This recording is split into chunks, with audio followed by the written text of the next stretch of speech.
All right, good morning, everyone. Yeah, we like that. Thanks for joining us here today at an amazing celebration at our Northern Bus Division.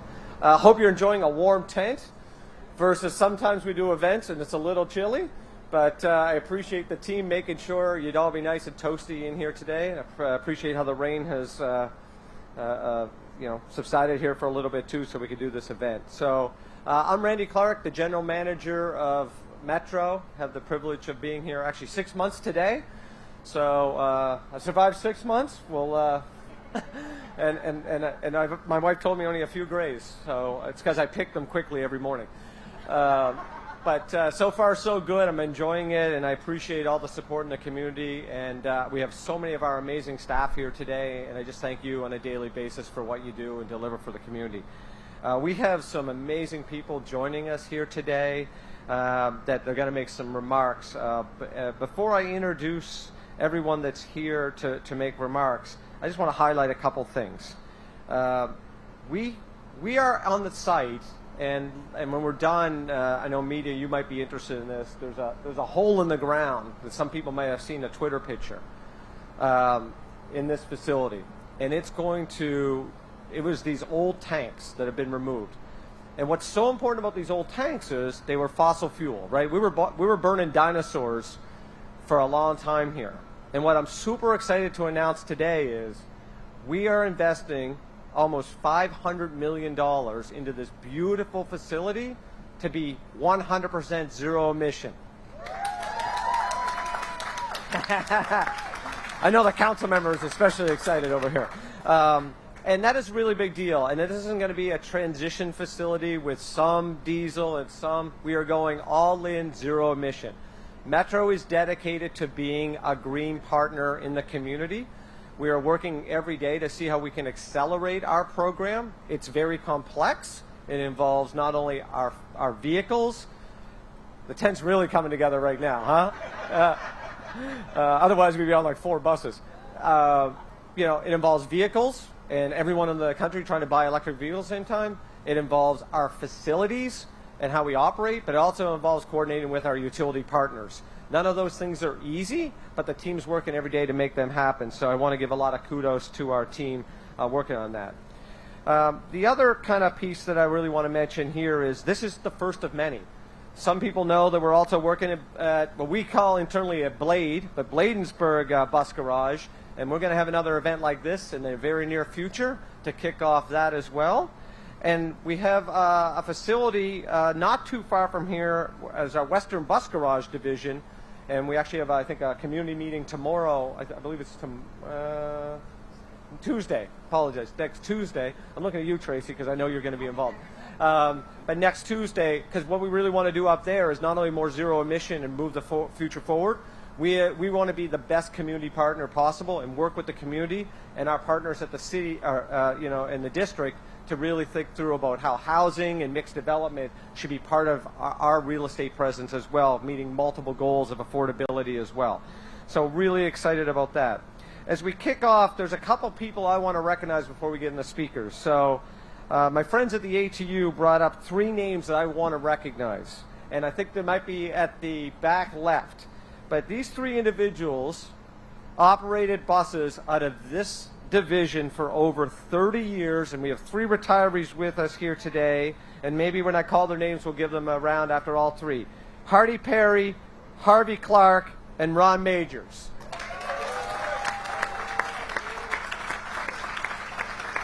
There you go, gentlemen. Thanks for being with us here today. It's like there's a young look and 100 years of service right there. Right there. So thanks for being with us today, gentlemen. Excited and you get to come back and you'll see your old home all beautiful for you. Yeah, so thank you for being here. And on the project team, I want to recognize, this is not only the zero emission piece we're really excited about because we want to run a lot of service to get people around in the best way, but this gorgeous facility has this amazing facade. And part of this is how do we keep this facade in a historic way and integrate retail and be a great community partner on the street and in the community. And the team that is working on this is pretty amazing. So Diana, you as the team, as the project manager, you've just been absolutely fantastic. You've shown incredible leadership. Our team at Clark Construction and STV, thank you for all your work.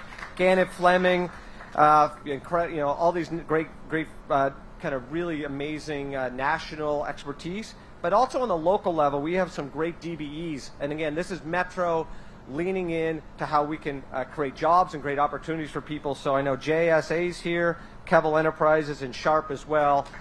Good firms, DBE, getting value out of these projects. This is we are federalizing this project because our partner at the FTA is here, and Madam Administrator will be here to say a few moments. But again, showing collaboration. This project is one of the projects that came together, and I want to thank Mayor Bowser for her leadership, and she'll be up here in a second. She, the council, Virginia, Maryland, got together in 2018 and put together dedicated capital funding for Metro. Without that leadership and hard work, because I wasn't here, but I followed it. That wasn't easy. We would not be here today. That capital funding is what's making Metro a state of good repair, but also modernizing our facilities and our equipment and our staff to deliver for the community. So thank you for your leadership there. So now, if you'd all join me, we have just a great group of. I'm really happy that this came together with so many great speakers here today. To start off, we have someone I've known for many years and is just a great leader in the transit industry. She's now the FTA Administrator, Nuria Fernandez, and I can't thank her enough for being here today and all your support and collaboration with Metro. So Nuria, why don't you come up and make a few remarks?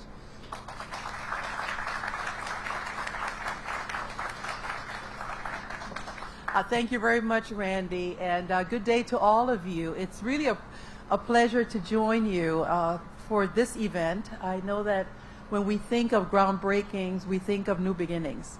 But we're standing in one of the oldest maintenance and operating garages that WMATA owns. And I remember coming to this garage way back when I worked at WMATA in the early 90s.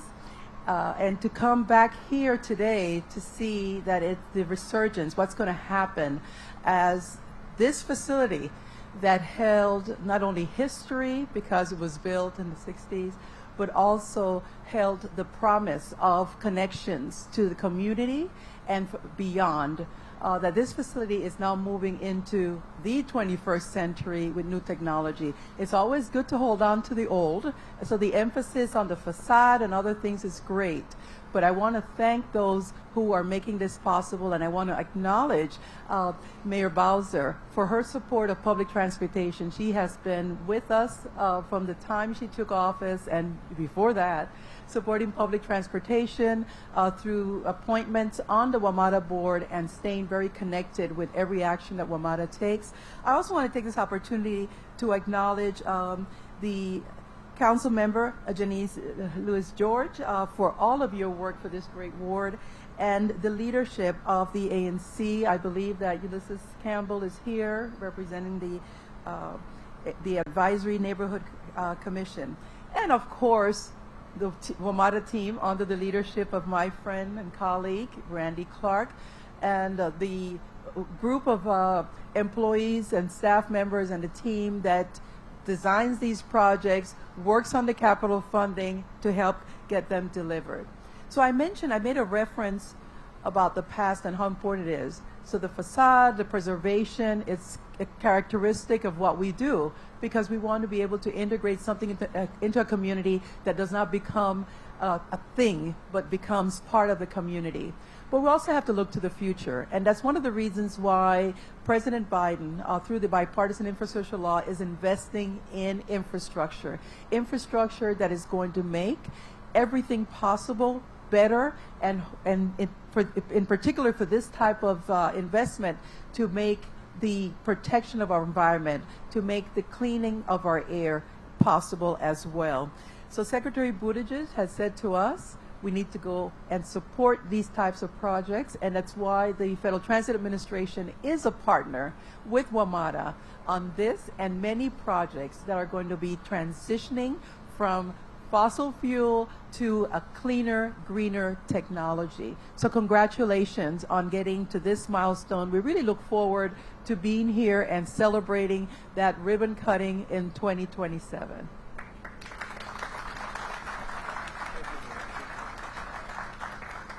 Well, as I used to say when I had another CEO job, there's only one thing better than a groundbreaking, and that is a ribbon cutting. Because starting's good, but finishing's even better.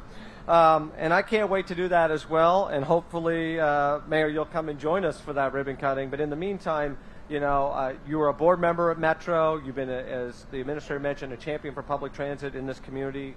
I've really enjoyed, getting to know you in this new role and all of your leadership. So maybe you come up and give us some great remarks.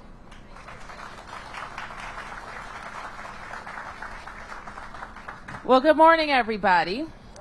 I want to welcome you to Ward 4 into the Northern Bus Garage, and I want to acknowledge all the wonderful neighbors who are in the audience, our ANC commissioners, our council member, our Metro board members. Madam Administrator, thank you for your presence as well. To the employees of Metro, President Jackson, and also Mr. Clark. I am just delighted to be here. As I was sitting here, I was thinking about my memories of Northern. I hadn't been on top of this garage in a long time. But the most salient memories I have are not actually at the facility, but walking around the neighborhood. And I may remember early on when I became the Ward 4 council member, I was trying to meet. I talked to neighbors who lived around this facility. And what they told me is that they couldn't open their windows.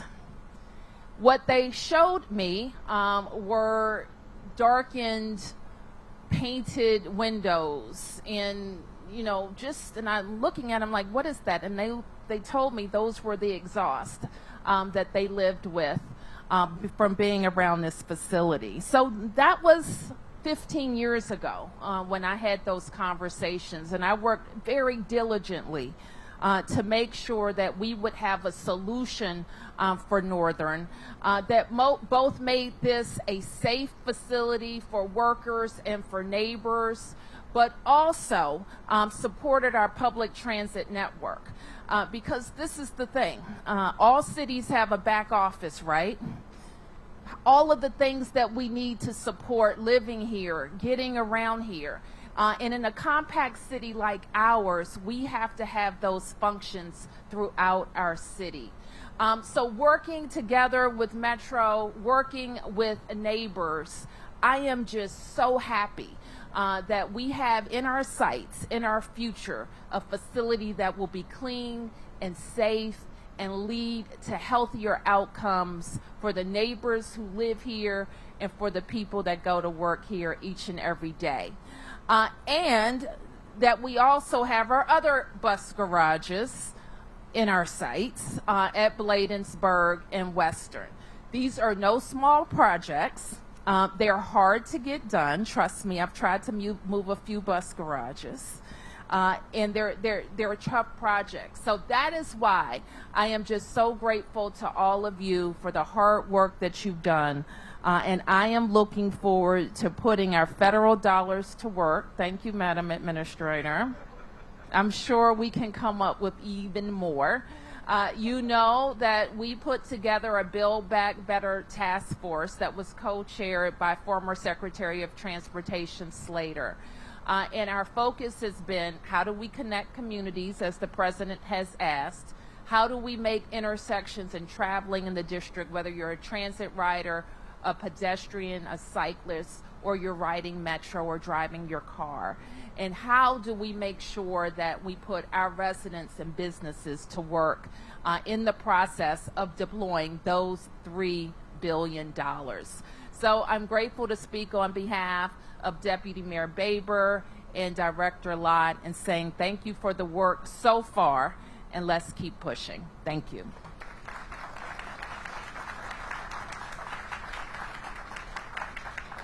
Thank you again, Mayor, for being with us. We know you're very busy, and for all your leadership. It's good to see you back home in this facility. So speaking of Ward 4, I know there's a council member that is incredibly excited not only to be here today, but really excited about the electric part. And apparently there's some electric slide conversations going on later, but I'll let her get into that. But please join me in welcoming DC Council Member Janice Lewis-George. We out? Can you hear me? Okay. I don't know if I did that. Why don't we do that again just on TV, okay? You still good?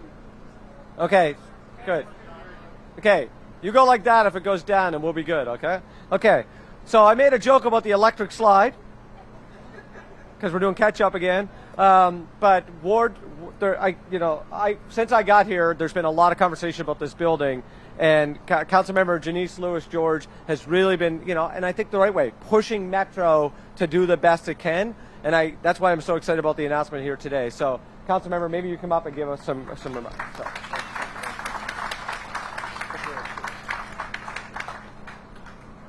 Hello. All right. I'm just going to talk loudly. Thank you, Madam Mayor, Mayor Bowser. I also want to thank our WMATA GM. He has mentioned the electric slide. I asked him, and he promised that today, if this happened, that he would do the electric slide. I'm not sure I promised it that way, but you have the mic. So at the end of this, he has been practicing for weeks. So everyone, stick around to see how he does on the electric slide. But seriously, today is a historic and proud day for our transit system, our city, and our community that has been years in the making. This facility has been in Ward 4 community for more than a century, operating actually first as a garage for electric streetcars. Today, we will come full circle as we break ground to build a transformed Northern Bus Barn that will host an all-electric, zero-emission fleet of Metro buses.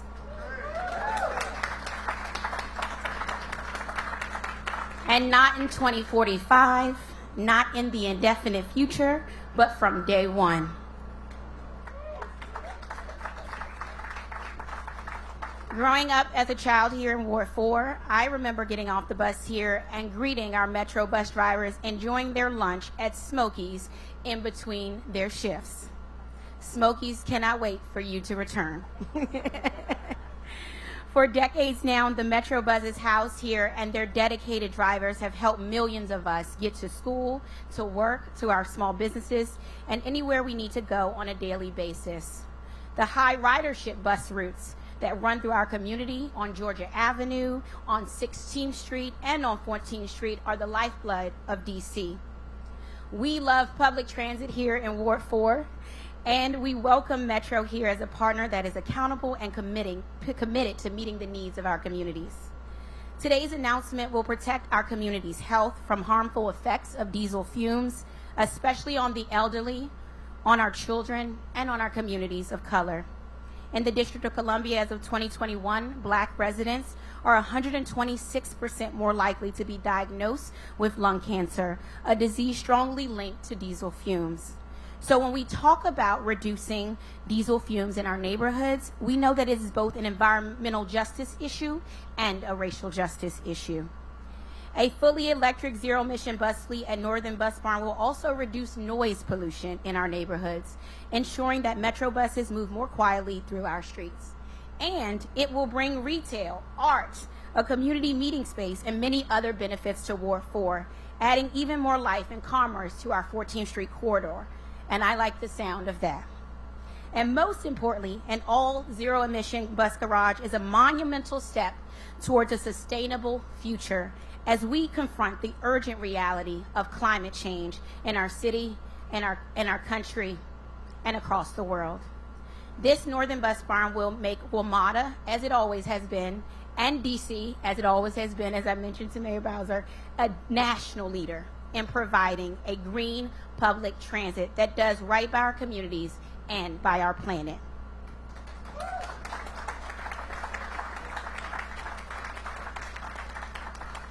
But we wouldn't be here today if our community didn't organize, if we didn't advocate, if we didn't put in the work as a community to make this facility what we always knew it could be.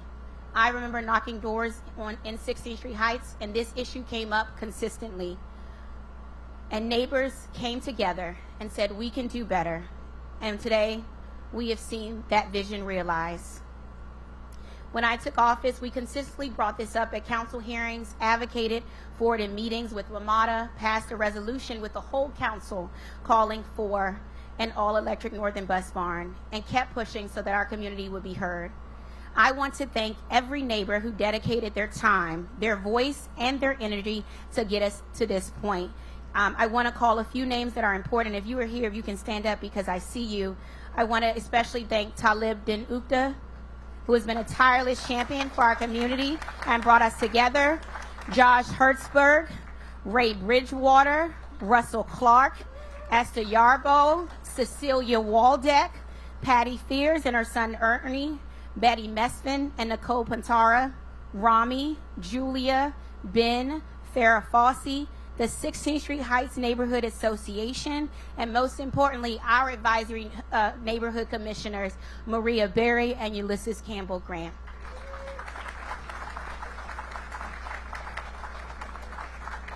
We know that our work is far from done and there are many questions still to be answered, but I hope you can take the time today to feel proud because this day is the fruit of your dedication to our community. I also want to thank Randy Clark for his boldness and his vision to make this a reality. I want to thank Tracy Haddon Lowe. I want to thank Ann Chisholm, and I want to thank Diana. These three have been outstanding community partners. They have answered the call every single time a community member has called. I have called. All three of you are amazing public servants, and I am grateful for your leadership and your service.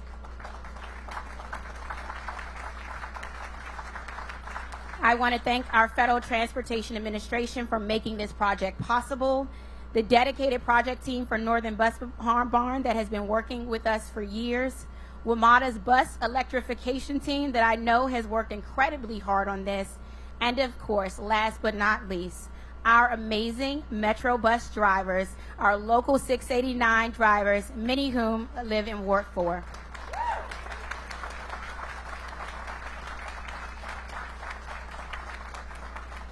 Today, we prove that when community and government come together behind a shared, noble goal, we can move mountains. Earlier this year, the council came together to pass Metro for DC in order to make Metro buses in DC free for riders, improve bus service, and provide overnight bus routes. Today, we are ensuring that when Northern Bus Barn reopens in 2027, not only will the buses be free to use, but they will also be zero emissions.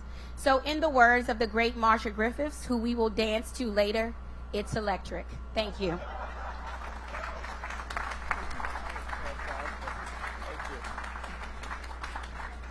Okay, well that was fantastic, and we're gonna agree to disagree on exactly what I committed to, but I have a feeling that I'm not getting out of here easy. There's a lot of police presence out there that might lock me in. So. But as we continue with the program, you know, it is really now, I want to focus a little bit about the Metro staff and the community side of the equation. So on the community side, obviously ANCs are kind of fundamental to how the district operates. And we, as the council member mentioned, we have two ANC members with us today, Ulysses Campbell, and then on speaking on behalf of the ANC community is Maria Berry. And Maria, if you'd like to come up and give some comments about how we're all working together, that'd be appreciated. So.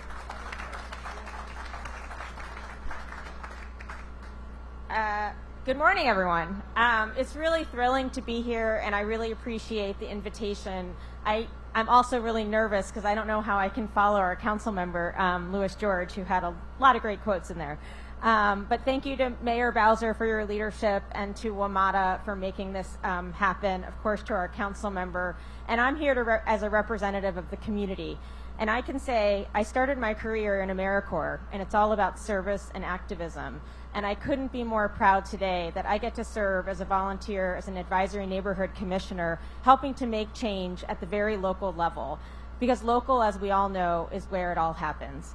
To quote Sam Cooke, it's been a long time coming, and I know change is going to come. And I couldn't be happier to think about the fact that now we're going to move not just a transportation and a social justice issue, but move into environmental justice and help make green infrastructure a reality here locally for our bus drivers, for our neighbors, for the people who ride the buses, for the city, for Ward 4, for 16th Street Heights, and honestly for the entire United States. We are moving in the right direction. It takes leadership.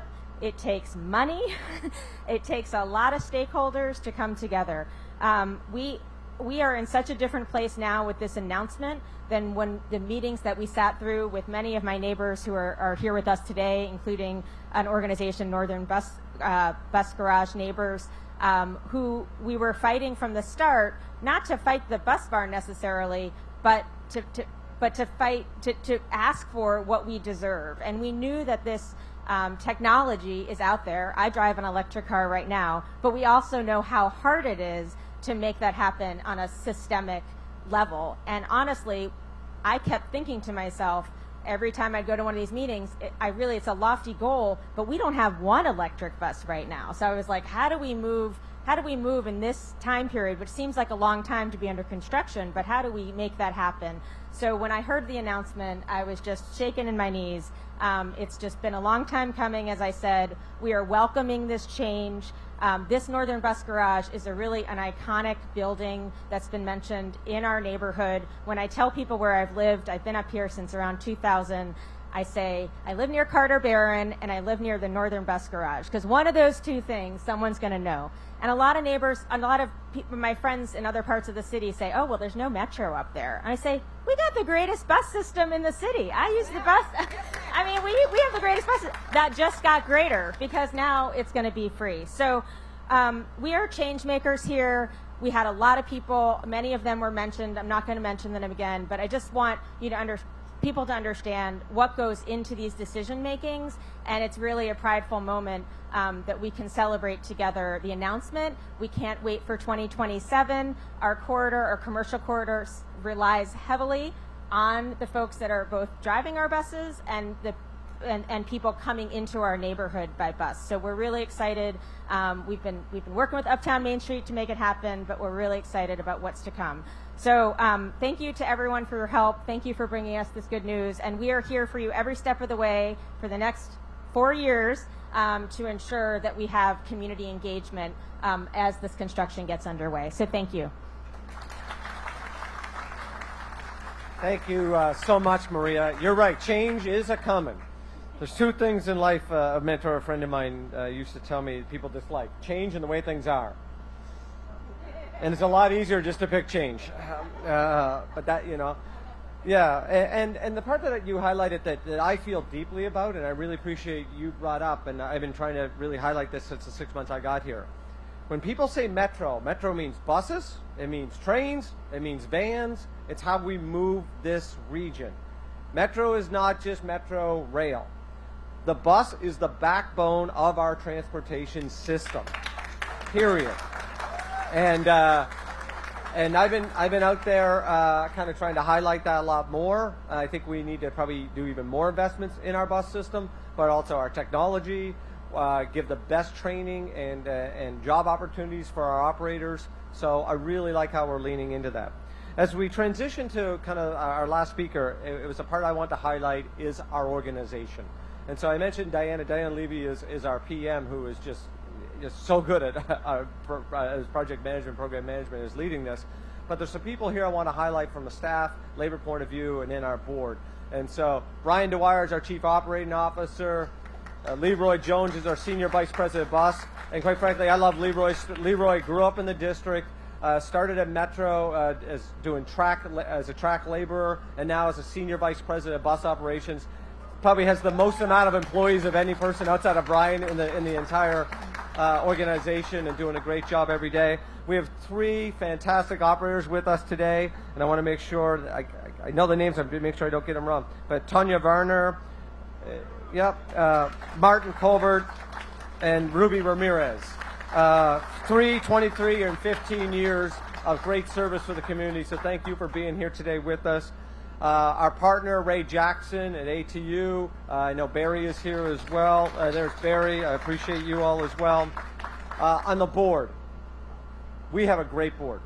And I'll tell you, when you have a role like this, it is really important to have a board that is a partnership. They have a role, we have a role as staff, but working together strategically based on trust, how we're working together to advance a mission. And I feel very fortunate of the board that we have on a daily basis. They believe in the staff, they believe in the mission, they're working with our partners. We're working on how to be highest level of transparency and using the public's dollars the best we can to serve the community. So we have a couple board members here. One of them is going to speak, but the first one I recognize is, so she's the mayor's deputy mayor, but to me, she's board member Lucinda Baber. So thank you for all your leadership, Lucinda, and being here today. And then our speaker is the other district board member representative, and it's Dr. Tracy Lowe. And Tracy is not only a fantastic board member, but I think it's fair to say a true advocate for public transportation, the environment, equity, and a better community. So Tracy, why don't you come up and say a few words? Thanks so much for that introduction, Randy. Okay, first off, congratulations to everyone in this room on an all-electric Western bus garage. From the first community meeting, Northern Bus Garage. We're also going to have an all-electric Western Bus Garage. Okay, so from the first community meeting that I went to for Northern, I could really relate to the community's desire for this goal. I myself live across the street from the Western Bus facility, and from day one, this is the outcome that made sense. The question was how to get there. So I want to thank our new general manager, Randy Clark.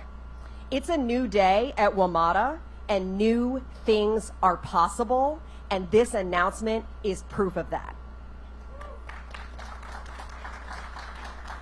This project is an example of how WMATA is listening to community.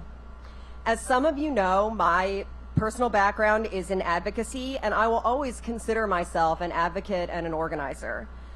But in my first year on the WMATA board, I've had a chance to both shape and get to know the senior leadership, and I'm excited by the fact that we now have a team that are personally and professionally committed to what the bus network can do for abundant green mobility for our region and our future.